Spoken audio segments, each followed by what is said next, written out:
எந்த பிரச்சனையும் அவர்கள் தீர்க்க முடியவில்லை.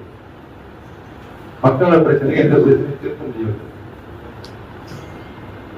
ஒரு முதலமைச்சர் சட்டமன்றத்தில் நாங்கெல்லாம் எதிர்கட்சிகள் ஆளுங்கட்சிகளுக்கு எந்த கேள்வி கேட்டாலும் உடனடியாக இருந்து பதில் சொல்லுகின்ற மனப்பக்குவம் எங்களுக்கு இருந்தது. ஆனால் இவர் எதையுமே கவனிக்கிறது.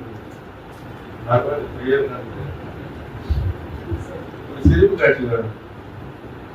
செந்தில் கவர்னமணி ஒரு சிரிப்பு அழிப்பாங்க.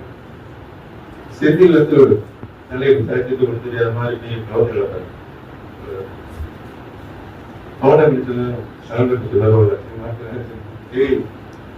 பத்தி எனக்கு நல்லா தெரியும், செய்யறதெல்லாம் செஞ்சு விட்டு ஒன்றும் தெரியாத மாதிரியா இருக்கிற அப்படின்னு சொல்லி அந்த காட்சி வரும். அந்த காட்சி நான் பார்க்கும் போதெல்லாம் விஜய் ஞாபகம்